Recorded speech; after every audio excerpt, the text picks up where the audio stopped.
पूरा साल भर में राजस्थान में 570 मिलीमीटर की जगह लगभग 690 मिलीमीटर बरसात हुई, मतलब सवायों में बरसियो। और अब की बार भी जिन तरह बरसात शुरू हुई है,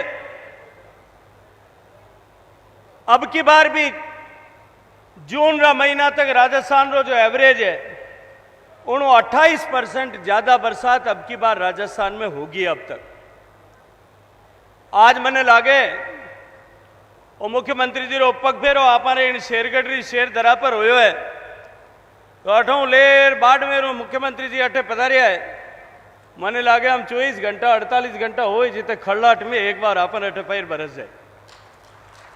मैं माननीय मुख्यमंत्री जी रो स्वागत करता था का मंच पर बिराजोड़ा राजस्थान सरकार रा सम्मानीय विधि न्याय एवं पार्लियामेंट्री अफेयर्स मंत्री आदरणीय श्री जोगाराम जी रो भी अठे स्थानीय प्रतिनिधि होने नाते स्वागत करूं, आप रो अभिनंदन करूं। मंच पर बिराजोड़ा आदरणीय जसवंत सिंह जी बिश्नोई साहब, अध्यक्ष जीव जंतु बोर्ड, आदरणीय बैराराम जी सियोल, विधायक ओसिया, हमारे बड़ा भाई आदरणीय श्री मानवेंद्र सिंह जी जसोल, भारतीय जनता पार्टी जिला परिवार री नवनियुक्त मुखिया आदरणीय ज्योति जी जानी। भाई ज्योति जी रे मल्ला की पग फेरो ठीक है, हमारे आता ही यहाँ अध्यक्ष बनता ही तो मोटो कार्यक्रम जोधपुर में एकदम हो गया। मंच पर बिराजोड़ा इन कार्यक्रम रा रचयिता और इन शेरगढ़ शेर दरारा प्रतिनिधि लगातार जाने 4 बार आप विधायक के रूप में सेवा करने को अवसर दियो। मारे छोटा भाई आदरणीय बाबू सिंह जी मंच ऊपर बिराजोड़ा, जारी में मारे हृदयों अंतरतमनु जारी प्रशंसा करूं। कोरो 2 दिन रो टाइम मिलियो, इन 2 दिन में हजारों पेड़ लगा और मुख्यमंत्री वाटिका बनाई। आदरणीय प्रशासक गोविंद सिंह जी, मैं हमारे मातृशक्ति जितना भी अटे माताओं बहना उबा होया उनके एक बार जटे है उठे बिराजो। आपने शेरगढ़ की धरती में उबा और बीच में मैदान छोड़ने रिवाज ही नहीं है। आपने बीच में मैदान छोड़ने तो आपने धरती लाजे और आपने कुल भी लाजे। आप बिराजो, सब लोग जटे हो उठे बिराज जाओ सब जना।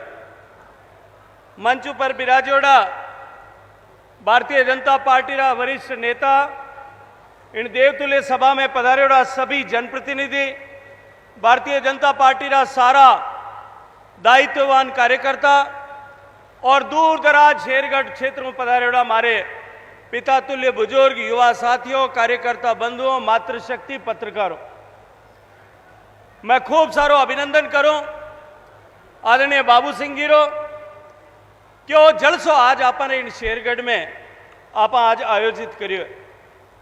और मैं धन्यवाद करूं माननीय मुख्यमंत्री जी रो कि वह राजस्थान में आप प्रवास में वो तय कर बाबू सिंह जी आग्रह में आज अठे माने वो टाइम दियो है, वो मौको माने दियो है। आज आप अठे पधारिया। मैं ज्यादा लंबी चौड़ी बात नहीं करूं, मैंने ध्यान है आप लोग सब 11 बजे हूं बिराजियो। बाबू सिंह जी अब पीवन ना पानी री बात करता। जल जीवन मिशन माननीय मोदी जी शुरू करियो, आप आशीर्वाद हमारे हाथ में काम करने की ताकत ही उन टाइम। मैं राजस्थान ने सब ज्यादा पैसा उन टाइम दिया, लेकिन दुर्भाग्य हूं राजस्थान में जिन तरह की सरकार उन टाइम ही, जिन तरह की व्यवस्था उन टाइम ही, उन व्यवस्था रे चलता राजस्थान में जल जीवन मिशन की हालत देश में सब ज्यादा खराब हुई। 27,000 करोड़ रुपया देवने बाद में भी अठे ठीक हूं काम नहीं हुई। जो सर्वे होया आबार बाबू सिंह जी बात करता कि डाणिया छूट गई, गांव छूट गया, आबादी छूट गई, बस्तियां छूट गई। जो सर्वे होया वे भी घर में बैठा बैठा ठेकेदार इंजीनियर जिन तरह लिख दियो वही सर्वे हो गयो। और गांव रा गरीब लोग जो पानी रो इंतजार करता हमारे भविष्य माथे एक प्रश्न चिन्ह खड़ो हो गयो। जठे काम शुरू होयो उन टेंडर देवन में भ्रष्टाचार होया, जिनकी जांच आदरणीय मुख्यमंत्री जी आभार करा रही है। ईडी उनमें जांच कर रही है, सीबीआई उनमें जांच कर रही है। माननीय मुख्यमंत्री जी आदेश माते राजस्थान की पुलिस और सरकार जांच कर रही। हजार सैकड़ों करोड़ रुपया का घोटाला उनमें निकल रही है। अनेक लोग उनमें जेल पूग गए।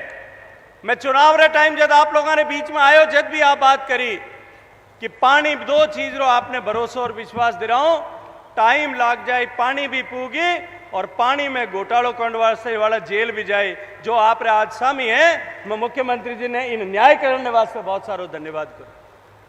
मैं आज आपने भरोसा दे रहा हूं। बाबू सिंह जी बात करी, मांग राखी है। अब माननीय मुख्यमंत्री जी हमारी इन विषय माते विस्तार चर्चा हुई। मैं आपने भरोसा और विश्वास दे रहा हूं, थोड़ा आप धीरज राखो।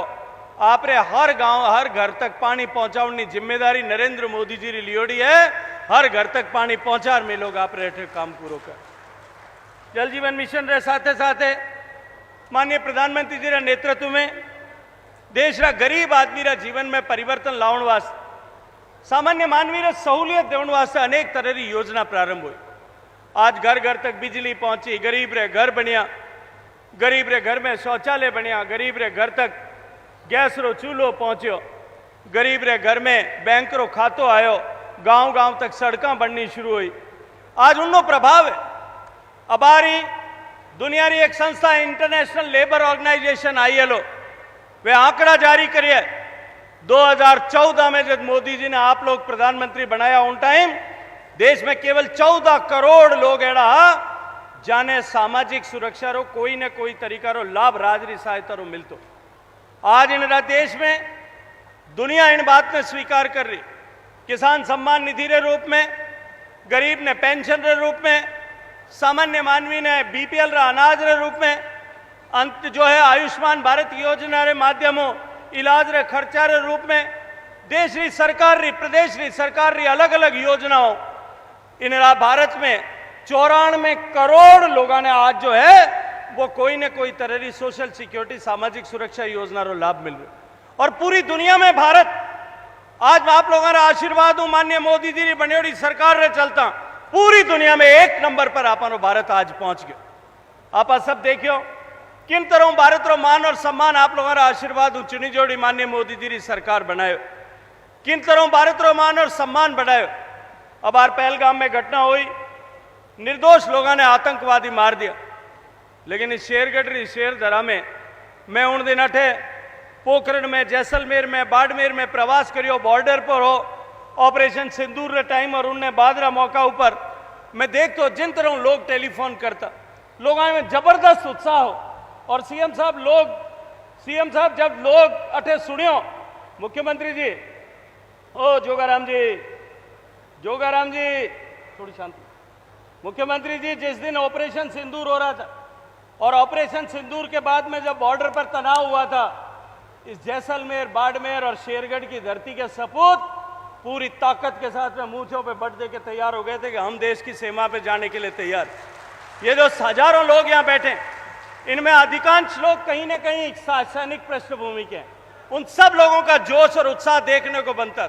80-80 साल के लोग भी अपने जूते पॉलिश करके और पुरानी वर्दी को निकाल करके तैयार हो गए थे कि मातृभूमि की पुकार आते ही हम सब लोग आ जाने के लिए तैयार। लेकिन आपने देखा ये समर्थ भारत है, ये सशक्त भारत है, ये नया भारत है। हमने घर में घुस करके उनको मारा और दुश्मन ने जो प्रयास किया उस प्रयास का मुंह तोड़ जवाब देने का काम किया। और इसके बाद में आगे भी इस बात का संकल्प माननीय प्रधानमंत्री जी ने खुले मंच से किया है, जब कभी भी जहां कहीं भी भारत के विरुद्ध इस तरह की गतिविधि होगी, हम इसी तरह का प्रतिकार अगली बार और इससे भी कठोर तरीके का प्रतिकार अगली बार करेंगे। मित्रों, मैं ज्यादा लंबा विषय नहीं रखना चाहता, लेकिन इतना अवश्य कहना चाहता कि आप सब लोगों के आशीर्वाद से जो डबल इंजन की सरकार बनी है, राजस्थान में माननीय मुख्यमंत्री जी ने मुख्यमंत्री बनने के बाद में पूरे पूर्वी राजस्थान के लिए जिस तरह से पानी की व्यवस्था के लिए जो लगातार पिछले इतने वर्षों से रुका हुआ विषय था, मुझे माननीय प्रधानमंत्री जी ने आप लोगों के आशीर्वाद से मुझे जल शक्ति मंत्री के नाते काम करने का अवसर दिया था।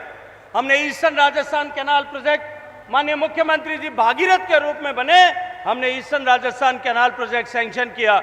हमने दोनों राज्यों के बीच समझौता कराया, भारत सरकार और दोनों राज्यों के बीच में समझौता करके राजस्थान के 22 जिलों तक पानी पहुंच सके, इस कल्पना को हमने जो है वो धरातल पर लाने का काम पूरा किया।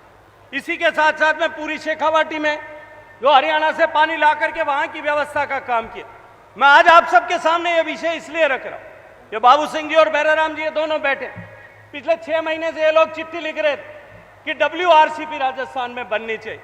मैं बार बार कहता था WRCP बनेगी, लेकिन पानी आने की व्यवस्था हमको करनी पड़ेगी, उसके लिए पहले एक बड़ी कार्रवाई करनी पड़ेगी। मैं आज इस मंच से कहता हूं कि समय आएगा, ये माननीय मोदी जी का साहस था कि पहलगाम की घटना के बाद उन्होंने सिंधु जल समझौता सस्पेंड कर दिया। आने वाले समय में समय आएगा, जब भारत के हिस्से का पानी वापस भारत को मिलने लगेगा। जो पाप कांग्रेस की सरकार ने नेहरू जी के समय में किया था, वो पाप जिस दिन उसका प्रायश्चित होगा, उस दिन उसका पहला पानी जब पहुंचेगा तो सबसे पहली बेनिफिशियरी अगर कोई होगा तो ये पश्चिमी राजस्थान की धरती होगी। मैं समय की बात नहीं करता, शायद इसमें कुछ समय लग जाएगा, कुछ वर्ष लग सकते हैं, लेकिन आने वाले समय में जिस रास्ते पर आज हम चल पड़े हैं, आने वाले समय में निश्चित रूप से पूरे बीकानेर, पूरे बाड़मेर, पूरे जालोर, पूरे जोधपुर और आगे आगे गुजरात तक जो है हमारे जो सिंधु घाटी का जो पानी है, इंडस वैली का जो पानी है, वो पहुंचेगा। आज जिस रास्ते पर हम चल पड़े और जिस गति के साथ में भारत प्रगति कर रहा है, मुझे ये सपना साकार होता हुआ सामने दिखाई देता है। मित्रों, इसी के साथ साथ माननीय मोदी जी ने, माननीय बाबू सिंह जी ने जब बात कर रहे थे तो एक विषय अब रखा, और लगातार पिछले 10 साल से वो ये विषय रखते आ रहे कि हमारे यहाँ पर एक सेंट्रल स्कूल, केंद्रीय विद्यालय खुलना चाहिए। केंद्रीय विद्यालय खुलने के लिए जमीन का आवंटन भी यहाँ पे आपकी राजस्थान सरकार ने ऑलरेडी कर रखा, जमीन शेखाला में उन्होंने आवंटन कर रखा। उसके लिए एक नियम है, उस नियम के अनुरूप राज्य सरकार को गारंटी देनी होती है। उसके लिए एक ऑल्टरनेटिव भवन, जब तक बिल्डिंग न बन जाए, नई सरकार, भारत सरकार बिल्डिंग बना दे, तब तक भवन देना पड़ता है। और राज्य सरकार को आवास और स्कूल दोनों के लिए भवन मुहैया कराने पड़ते हैं। अब मैं आपसे निवेदन करता हूं, किसी एक बड़ी स्कूल को इस तरह से ईयर मार्क करके अगर आप उसको इसके लिए डेडिकेट करा दें, तो इस शेरगढ़ में एक केंद्रीय विद्यालय खुले। दिल्ली की सरकार में उसकी पैरवी करने की जिम्मेदारी मेरी है, मैं करा करके। सैनिक स्कूल बनाने की बात बाबू सिंह जी कई बार करते हैं, और जोधपुर में एक सैनिक स्कूल चौपासनी में बन गई। पहले आपे कोशिश कर चौपासनी में बनाई, और जितना बैठोड़ा वहाँ आधा चौपासनी में पटियोड़ा। ऐसा बड़ा मन होता कि चौपासनी में स्कूल बनाओ। मैं सैनिक स्कूल चौपासनी ने बना दी। जो नया नियम है उन्हें हिसाब हो, कोई भी प्राइवेट स्कूल जो प्राइवेट स्कूल जिन्ना नॉर्म्स में पूरा करती है, उन्हें सैनिक स्कूल रो दर्जो दिलावनी पद्धति उन्नी जो है व्यवस्था है। आने वाले टाइम में आप बैठ एरिया रे हिसाब तय कर आप कटे उन स्कूल ने शुरू कर सका। इन्हें बारे में भी विचार करा, काम करा। आप सब लोग खूब आशीर्वाद दियो, आप सब लोग लगातार 3 बार आशीर्वाद दे, और मैंने आप लोगों ने सेवा करने नो मौको दियो। आप सब लोगों को खूब सारो धन्यवाद करता थका। मैं आप सब लोगों को खूब खूब अभिनंदन करता थका। आज इन सभा में आप लोग सब 11 बजे पधारे उड़ा हो। माननीय मुख्यमंत्री जी रो एक बार फिर स्वागत करता थका। आप सब लोगों ने खूब खूब खूब सारो प्रणाम अर्ज करूं। बोलो भारत माता की। बहुत बहुत आभार आदरणीय गजेंद्र सिंह जी साहब। माननीय मुख्यमंत्री महोदय के लिए मेरी 2 पंक्तियां। पाटवी प्रदेशरा राजस्थान सिरताज, भजन लाल जी मन भावना कोम छत्तीसों काज। शौर्य और स्वाभिमान की सरजमी शेरगढ़ की इस वीर प्रसूता धरती पर राजस्थान के यशस्वी मुख्यमंत्री, जन जन के हृदय सम्राट माननीय भजन लाल जी शर्मा आज की विशाल जनसभा को संबोधित करेंगे। जोरदार करतल ध्वनि से अभिनंदन करें। राजस्थान के एक ही लाल,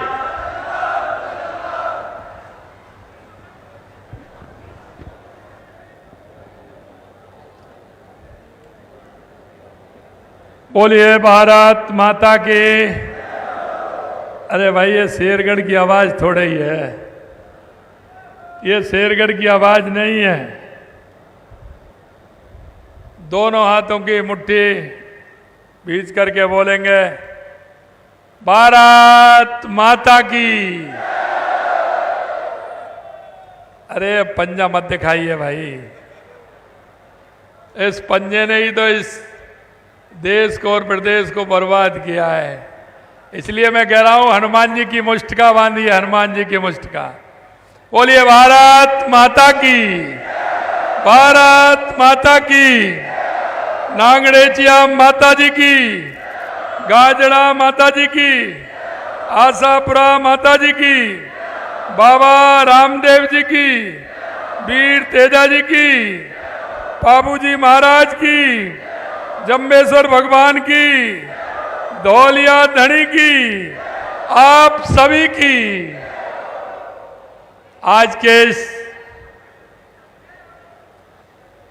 आज के सोयंत्रा शेरगढ़ के इस कार्यक्रम में मंच पर विराजमान आपके अपने ही लोकप्रिय सांसद, केंद्र में केंद्रीय संस्कृति एवं पर्यटन मंत्री सम्माननीय गजेंद्र सिंह जी शेखावत साहब, कैबिनेट में मेरे साथी, आपके अपने ही संसदीय कार्य मंत्री श्री जोगाराम जी पटेल साहब, अध्यक्ष जीव जंतु कल्याण बोर्ड एवं आपके पूर्व सांसद सम्माननीय जसवंत सिंह जी बिश्नोई साहब, आपके लाडले, आपके विधायक शेरगढ़ श्री बाबू सिंह जी राठौर साहब, एमएलए ओसिया श्री भैराराम जी सियोल साहब, पूर्व सांसद श्री मान सिंह जी जसोल साहब, मानवेंद्र सिंह जी जसोल साहब, जिला अध्यक्ष भाजपा श्रीमती ज्योति जानी जी, सोयंत्रा के हमारे मंडल के अध्यक्ष, सरपंच या प्रशासक हैं श्री गोविंद सिंह जी चौहान साहब, मंच पर विराजमान सभी अतिथिगण, मेरे सामने बैठे मेरे पूजा योग बुजुर्गों, नौजवान दोस्तों, मेरी माता बहनों, सबसे पहले तो मैं आप सभी का वंदन करता हूं, अभिनंदन करता हूं, आप सभी को मैं प्रणाम करता हूं। निश्चित रूप से मैं बहुत ही सौभाग्यशाली हूं कि इस भूमि के सभी आप सभी लोगों का एक साथ मुझे दर्शन का लाभ मिला है, क्योंकि जैसा नाम है शेरगढ़ का वैसा ही काम है, इसलिए इस भूमि को मैं प्रणाम करता हूं, मैं इस भूमि को नमन करता हूं। भाई और बहनों, आपने देखा है कि 24 जुलाई से 9 जून तक लगातार पूरे राजस्थान में पंडित दीनदयाल उपाध्याय अंत्योदय संबल पखवाड़ा चल रहा है। और यह संबल पखवाड़ा किस लिए, यह भी मैं आपको कहना चाहता हूं। यह संबल पखवाड़ा देश के यशस्वी प्रधानमंत्री नरेंद्र मोदी जी के नेतृत्व में, जो वो कहते हैं कि युवा, महिला, किसान, मजदूर, अगर देश में ये 4 जातियां हैं, इनका अगर उत्थान होगा तो मेरे गांव का उत्थान होगा, मेरी विधानसभा का उत्थान होगा, जिले का होगा, प्रदेश का होगा और देश का होगा। इसलिए ये पंडित दीनदयाल उपाध्याय अंत्योदय संबल पखवाड़ा हमने दिया है। इसमें वो अंतिम पंक्ति में जो व्यक्ति बैठा है, जिसको केंद्र सरकार और राज्य सरकार के योजनाओं की आवश्यकता है, उसका जीवन आधार कैसे ऊपर उठे, उसको संबल कैसे मिले, इसके लिए ये पखवाड़ा हमारा मनाया जा रहा है। मैं सौभाग्यशाली हूं इस पखवाड़े में आज दूसरी बार मुझे जोधपुर की गौरवशाली धरा पर आने का अवसर मिला है। जोधपुर उस ऐतिहासिक धरोहर और सांस्कृतिक परंपरा का प्रतीक है, जिसने मरुभूमि की आत्मा को सदियों से सजोया है। यहाँ का शिल्प यहाँ के लोगों के श्रम, सौंदर्य और सृजनशीलता को बयां करता है। यहाँ के व्यंजनों का स्वाद के साथ लोक जीवन का अपनत्व मिला होता है। यहाँ की मिट्टी में उपजने वाला जीरा विश्व बाजार में अपनी सुगंध बिखेरता है। पीलू जाल यहाँ की जैव विविधता का अनमोल रत्न है। यहाँ की लकड़ी के फर्नीचर की कारीगरी सभी जगह सराही जाती है। जोधपुर की शान मेहरानगढ़ का किला प्रदेश के सांस्कृतिक गौरव का परिचायक है। यहाँ का जिम्नास्टिक में बढ़ती भागीदारी युवाओं की प्रतिभा को दर्शाती है। जोधपुर के 5 गौरव अब हमारे समन्वित प्रयासों से जिले की प्रगति के प्रमुख स्तंभ बनेंगे, क्योंकि जहां मैं खड़ा हूं ये सूरमाओं की धरा है। शेरगढ़ को मैं प्रणाम करके मैं खुद को गौरवान्वित महसूस करता हूं। इस धरती से अपने नाम को सार्थक करते हुए हर युद्ध, हर अभियान में अपने शेरदिल सपूतों ने मातृभूमि की सेवा की है, मातृभूमि की सेवा करने का काम किया है। रणबांकुरों की इस धरती के लिए कहा जाता है, क्यों जावा तीरथ करण, क्यों जावा तीरथ करण की तीरथ रो काम, सूरा तीरथ शेरगढ़ धरा उजलो धाम। ये इसके बारे में कहते हैं, ऐसे गौरव सैनिकों, अमर शहीदों और उनकी वीरांगनाओं को, उनके परिजनों को मैं प्रणाम करता हूं, उनके सामने मैं नतमस्तक होता हूं। मित्रों, यह वो धरती है जब आंकलन होता है, यहाँ के सूरवीर हर ना किसी युद्ध में देश की खातिर अपने आप को उन्होंने बलिदान कर दिया, इस मां भारती के लिए अपने आप को समर्पित कर दिया। ऐसे में पूर्व सैनिकों को भी प्रणाम करता हूं, जिन्होंने अपने जीवन को मां भारती के लिए अपने आप को समर्पित करके उन्होंने काम किया है। आज पंडित दीनदयाल उपाध्याय अंत्योदय संबल पखवाड़े के तहत आयोजित शिविर में आप सभी के चेहरों पर आशा और विश्वास में देख रहा हूं। अब मुझे जनसेवा के कार्यों के लिए नई ऊर्जा प्रदान कर रहा है। इन शिविरों में भूमि संबंधी विवादों का समाधान हो रहा है और आपको अपनी भूमि का स्पष्ट स्वामित्व मिल रहा है। हमारे किसान भाइयों के लिए पौधा वितरण, मृदा नमूने के संग्रहण, मृदा स्वास्थ्य कार्ड वितरण जैसे कार्य किए जा रहे हैं। मैं कहना चाहता हूं, पशु मंगला, पशुपालकों को मंगला पशु बीमा का लाभ देने के साथ ही पशुओं की जांच, इलाज, टीकाकरण जैसे कार्य किए जा रहे हैं।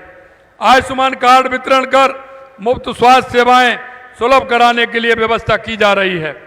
पंडित दीनदयाल उपाध्याय गरीबी मुक्त गांव योजना के तहत 10,000 गांवों को बीपीएल परिवारों का सर्वे कर उन्हें सरकारी योजनाओं से जोड़ा जाएगा।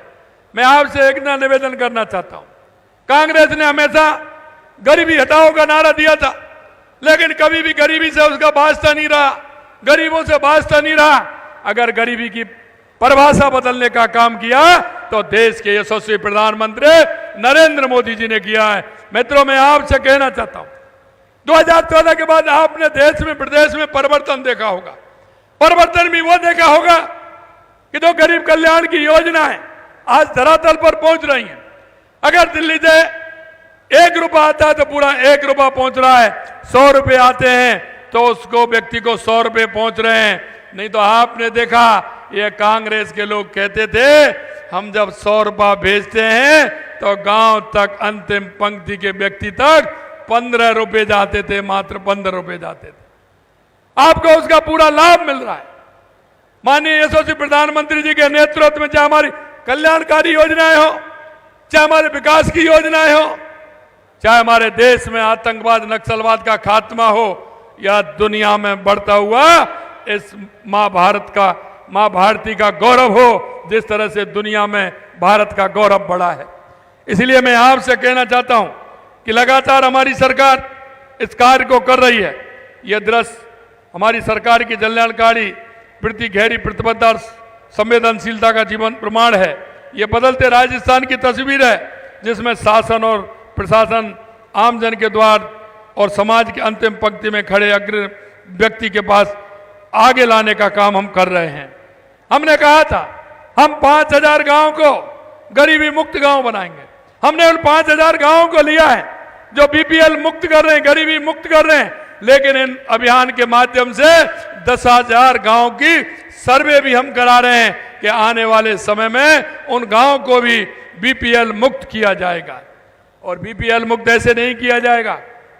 कांग्रेस के लोग जब चुनाव आते हैं तो बजट की घोषणा करते हैं, घोषणाएं तो खूब करते हैं, लेकिन उसमें बजट में कोई प्रावधान नहीं होता है। हमने इस बजट में 300 करोड़ रुपए लेकर के उस गरीबी मुक्त के लिए आगे हम काम कर रहे हैं। हमें यह भी मैं कहना चाहता हूं, हमें बातें करने में नहीं, काम करने में विश्वास है। और इसीलिए मैं कहता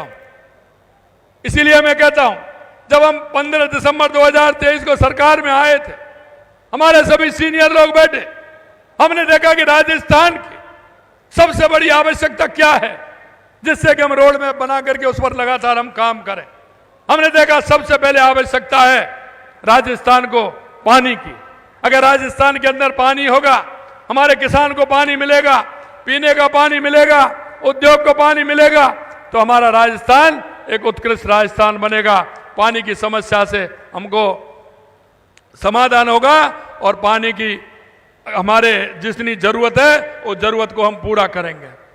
मैं कहना चाहता हूं, देश के यशस्वी प्रधानमंत्री नरेंद्र मोदी जी के नेतृत्व में और हमारे गजेंद्र जी जब हमारे जल शक्ति मंत्री थे तो सबसे पहले हमने ERCP राम जल सेतु योजना जो 17 जिलों के लिए पूर्वी राजस्थान में आवश्यक है उसके लिए हमने काम किया। उसके बाद यमुना जल समझौता किया, वो भी जब गजेंद्र जी जल शक्ति मंत्री थे उस समय वो भी काम हमने किया। उसके बाद आपने देखा जो हमारी गंगा नहर, इंदिरा गांधी नहर है, उसके लिए पानी आप जोधपुर तक भी आता है, बाड़मेर तक जाता है, जैसलमेर तक जाता है, बीकानेर, हनुमानगढ़, गंगानगर, उसके लिए भी हमने नहरों की मरम्मत के लिए 4000 करोड़ रुपए दिया, जिससे कि उसका पानी टेल तक हमें मिल जाए और हमारे किसान को पानी भी मिले, उसे किसी तरह की परेशानी नहीं हो। यही नहीं, हमने पूरे राजस्थान के लिए काम किया। उदयपुर की हमारी देवास स्कीम, हमारा उदयपुर का आधा पानी पहाड़ियों का अरावली श्रृंखलाओं का अरब सागर की तरफ जाता था, आधा पानी हिंद महासागर की तरफ आता था, अरब सागर की तरफ जाता, वो कोई काम नहीं आता था। उसमें भी हमने देवास स्कीम के माध्यम से टनल बना करके, एनीकट बना करके उस पानी को भी रोकने का काम चल रहा है, उसका भी काम हो रहा है। अगर वो पानी आएगा तो वो भी हमारे राजस्थान के कई जिलों की प्यास बुझाएगा। हमारी डूंगरपुर बांसवाड़ा में माई डैम की स्कीम हमने चालू की है, इसी तरह नर्मदा पर हम काम कर रहे हैं। यानी कि पूरे राजस्थान के लिए हम लगातार पानी के लिए काम कर रहे हैं। मित्रों, दूसरी बात थी हमारी बिजली की। बिजली के लिए लगातार हमारी सरकार काम कर रही है। हमारे राजस्थान में सबसे ज्यादा MOU हुए तो बिजली के लिए हुए और आपको महसूस भी हो रहा होगा। लेकिन किसान भाइयों, मैंने कहा है कि किसान को 2027 तक हम दिन में बिजली देने का काम करेंगे, दिन में बिजली देने का काम करेंगे। हमारा किसान सरकारी कर्मचारी की तरह जाएगा। वो 8 बजे अपने खेत पर जाएगा, शाम को 6 बजे बंद करके अपने घर आएगा, बच्चों के साथ रहेगा, टीवी देखेगा, समाचार सुनेगा। लेकिन मैं आपको कहना चाहता हूं कि आपको 1.5 साल में ही परिवर्तन दिखा है या नहीं दिखा है। बिजली में सबसे ज्यादा काम जोधपुर के अंदर हो रहा है, RDS में सबसे ज्यादा काम हो रहा है तो जोधपुर के अंदर रह रहा है। चाहे कुसुम में हो तो RDS में हो, जो हम पूरा काम हम कर रहे हैं। मैं आपको यही कहना चाहता हूं, पानी की समस्या, बिजली की समस्या, इसे निजात देने के लिए हम काम कर रहे हैं। दूसरी आती है, किसान का बेटा मेहनत करता है, किसान को उम्मीद होती है कि मेरा बेटा बड़ा होकर के मेरा सहारा बने, उसको रोजगार मिले, उसके लिए हमारी सरकार लगातार काम कर रही है। और आपने देखा है 69,000 नियुक्ति पत्र हमने दिए हैं और जुलाई के महीने में आगे भी देने हैं। और आपको कहा कि 5 साल में 4 लाख देंगे, 1 साल में 1 लाख देंगे। 1 लाख पूरे होने वाले हैं, 4 लाख हमने 1,88,000 वैकेंसी निकाल दी, 69,000 हमने पोस्टिंग दे दिए और आने वाले समय में और भी वैकेंसी निकल रही है। चिंता मत करिए, पूरी तरह से जो आपसे वायदा किया है उसको हम पूरा करेंगे। चौथा हमारा था कि हमारे राजस्थान में उद्योग कैसे बढ़े। हमने उद्योग के लिए हमने पहली साल में ही राइजिंग राजस्थान करवाया और राइजिंग राजस्थान में 35 लाख करोड़ रुपए के MOU हुए, 4.25 लाख करोड़ रुपए के MOU जमीन पर उतर गए, जिनका काम चल रहा है। निजी क्षेत्र में भी रोजगार मिलेगा। हमने हमारे प्रवासी भाइयों से भी आह्वान किया है, आइए राजस्थान में जहां आपको लगाना है अपना उद्योग लगाइए और राजस्थान वासियों को पूरी तरह से उद्योग के माध्यम से उनको आगे बढ़ाइए।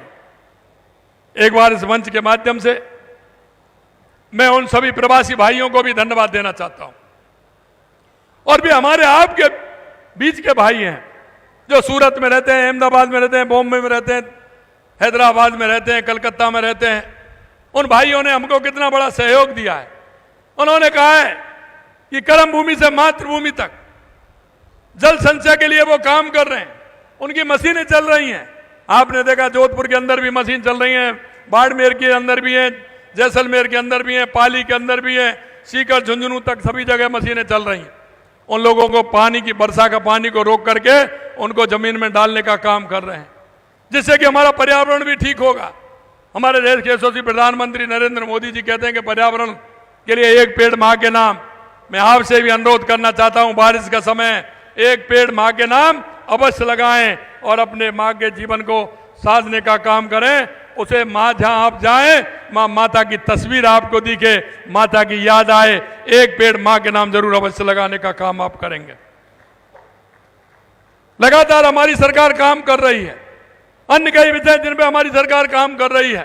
मैं आपसे इतना कहना चाहता हूं, कांग्रेस के लोगों को बड़ा दर्द हो रहा है, बड़ा दर्द हो रहा है। और दर्द इस बात के लिए हो रहा है, जब मैं कहता हूं 5 साल बनाम 1.5 साल, और मैं ऐसे ही नहीं कहता हूं, मेरे पास पूरा है 5 साल में उनकी सरकार ने कितना काम किया है और 1.5 साल में हमारी सरकार ने ऐसे कितने काम हैं जो उनके 5 साल में नहीं हुए, उससे ज्यादा हमने 1.5 साल में करने का काम किया है। कांग्रेस के शासन में देख चुके आंकड़े में तो बताऊंगा, मैं उनसे कहता हूं आंकड़े देख करके जवाब दीजिए ना, ये ट्विटर से काम नहीं चलेगा। आंकड़े देखिए, हमने 18 महीने में 32,000 से अधिक फार्म पॉइंट बनवाए, जबकि कांग्रेस ने 5 साल में केवल 29,000 बनवाए। 29,000। हमने 1,381 गांवों को सड़क से जोड़ा, जबकि कांग्रेस ने 5 वर्ष में 1,104 गांवों को जोड़ा। हमने महज 18 महीने में 10,51,000 साइकिल वितरित की बालिकाओं के लिए, बालकों के लिए, जबकि कांग्रेस सरकार ने 5 साल में 10,36,000 साइकिलें वितरित की थी।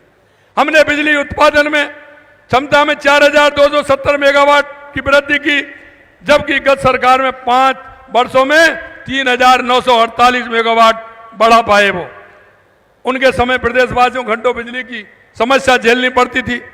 इस सोच के साथ हमने नवीकरणीय ऊर्जा परियोजना के लिए 30,000 हेक्टेयर भूमि आवंटित की है, जबकि उन्होंने 5 वर्ष में 22,000 हेक्टेयर भूमि आवंटित की थी।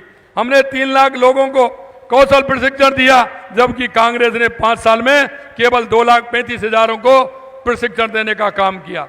हमने पिछले 1.5 साल में 89,000 स्कूली विद्यार्थियों को लैपटॉप टैबलेट का वितरण किया है, जबकि उनके समय में 5 साल में 986 टैबलेट बांटने का काम किया। पूर्ववर्ती सरकार ने 5 साल में केवल 1,75,000 स्वामित्व कार्ड वितरण किए, जबकि हमारी सरकार ने 18 महीने में 9 लाख कार्ड वितरित किए हैं। हमारी सरकार अब तक 142 राजकीय महाविद्यालयों के भवनों का निर्माण करा चुकी है, जबकि गत सरकार ने 5 वर्ष में केवल 57 भवन बनाए थे। पूर्ववर्ती सरकार ने 5 साल में केवल 49 पशु चिकित्सालय को प्रथम श्रेणी चिकित्सालय में क्रमोन्नत किया।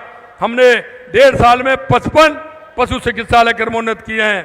उन्होंने 13 प्रथम श्रेणी चिकित्सालय को बहुउद्देशीय पशु चिकित्सालय में क्रमोन्नत किया, जबकि हमारी सरकार ने 1.5 साल में 50 को क्रमोन्नत किया है। गत सरकार ने 5 साल में 1,517 नए राजस्व ग्राम सृजन किए थे। अब तक हमने 2,051 नए राजस्व ग्राम बनाने का काम किया है। यह मैं आपको इसलिए कहना चाहता हूं, कभी वो अगर आपके पास आए तो आप उनसे पूछना कि आप क्या कर रहे थे, आपकी सरकार कहां थी 5 साल, आपने क्या किया। अब हमसे कहते हैं, हमारे मंत्रियों से कहते हैं कि ये तो सर्दी हो, गर्मी हो, वर्षा हो, मुख्यमंत्री का तो भ्रमण रहता है। अरे क्यों नहीं रहेगा भाई, मैं तो किसान आदमी हूं, आप किसान हो तो खेत में काम करते हैं, तो गर्मी सर्दी की परवाह होती है क्या, आप बताइए, होती है क्या। हमारा किसान दिन रात मेहनत करता है, रात को भी मेहनत करता है। इसलिए मैं कहना चाहता हूं कि मैं भी किसान का बेटा हूं, मैं भी किसानियत का काम किया है, इसलिए किसानों के बीच में किसी भी समय मेरे को जाने की कोई दिक्कत नहीं है। मैं आपको इतना निवेदन जरूर करना चाहता हूं, आपके जो विधायक हैं ना शेरगढ़ के, वो बड़े होशियार हैं, वो बड़े होशियार हैं। वो कभी भी आते हैं तो आपकी ही चिंता करते हैं। मेरे से कहते हैं कि मैं मिलने आ रहा हूं, पेपर साथ में लाते हैं, ये भी कर दीजिए, ये भी कर दीजिए, ये भी कर दीजिए। मैं शेरगढ़ के बारे में बताना चाहता हूं आपको। मैंने जोधपुर जिले के चौमुखी विकास के लिए हमने ग्रीन फील्ड को जोड़ करके ग्रीन फील्ड हाईवे छोड़ दिए। हमने 3,541 करोड़ रुपए का बजट प्रावधान किया है।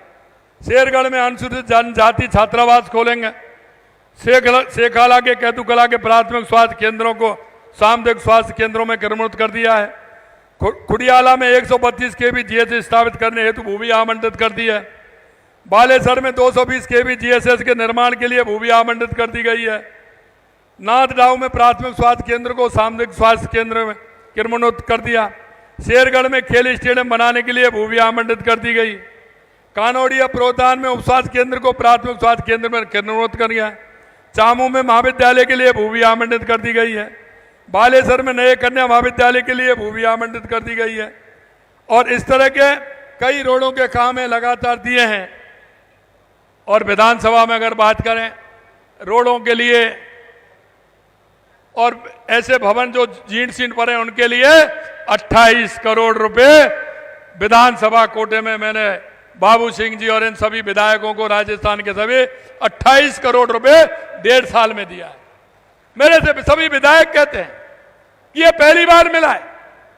कभी भी हमने कोटे के पैसे मिलते, कभी हमने नहीं मिला।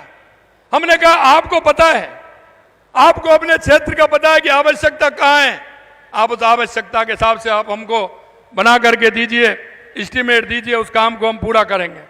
अंत में मेरे भाइयों में इतना ही कहना चाहता हूं, ये लोग आते हैं, कांग्रेस के लोग जब चुनाव आते हैं झूठे सपने दिखाते हैं, चुनाव से पहले वायदा भी करते हैं।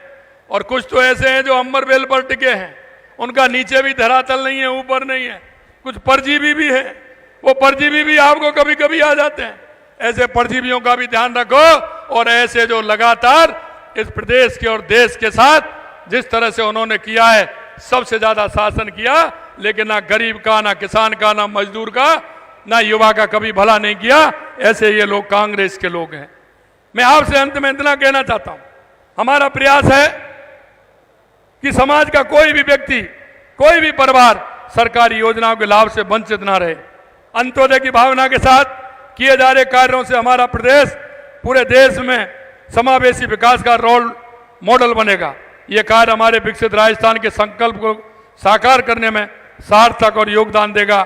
अंत में मैं आपसे इतना ही कहूंगा, मेरे भाई और बहनों, आप इस प्रदेश के नागरिक हैं, इस देश के नागरिक हैं, हम सबका दायित्व है। और हमारा दायित्व यह है कि मेरे गांव में, मेरे मोहल्ले में, मेरे पड़ोस में ऐसा कौन सा व्यक्ति है जिसको केंद्र और राज्य सरकार की योजनाओं की आवश्यकता है। हमारी केंद्र और राज्य की इतनी योजनाएं हैं, जिन योजना को लाभ अंतिम पंक्ति में जो व्यक्ति खड़ा उसके लिए मिलेगा, तो वो आपको भी जीवन भर याद रखेगा। कभी कभी हम देखते हैं, बातें करते हैं, हर बात का जवाब भी देते हैं, लेकिन हम हमारे कभी और पास नहीं देख पाते। वो कहावत है ना, दिए तले अंधेरा। हम बात करते हैं, अखबार पढ़ते हैं और भी देखते हैं, तो और लंबी चौड़ी दूसरी जगह की बात करेंगे। लेकिन मैं आपसे इतना निवेदन करना चाहता हूं, और वो निवेदन भी मैं आपसे इसलिए करना चाहता हूं मेरे भाई और बहनों, कि आपके पड़ोस में, आपके गांव में, आपके मोहल्ले में कोई भी ऐसा माँ हो, बुजुर्ग माँ हो, दिव्यांग बहन हो, दिव्यांग भाई हो, बेरोजगार युवक हो, हमारी केंद्र और राज्य सरकार की योजनाएं, इतनी योजनाएं चल रही हैं, उन योजनाओं का लाभ उस व्यक्ति को अगर मिलेगा तो निश्चित रूप से उसका जीवन स्तर उठेगा। इसलिए मैं आपसे इतना ही कहना चाहता हूं, उन सभी लोगों के लिए आप सभी को काम करना होगा, जिससे कि हमारा राजस्थान उत्कृष्ट राजस्थान बने, विकसित राजस्थान बने। आप इतनी बड़ी संख्या में आज यहाँ पधारे हैं, दिल की गहराइयों से मैं आप सभी का बहुत बहुत अभिनंदन करता हूं। आप सभी को बहुत बहुत धन्यवाद। आप सभी के सहयोग से हम इस लक्ष्य को अवश्य प्राप्त करेंगे। बहुत बहुत धन्यवाद। जय हिंद, जय भारत।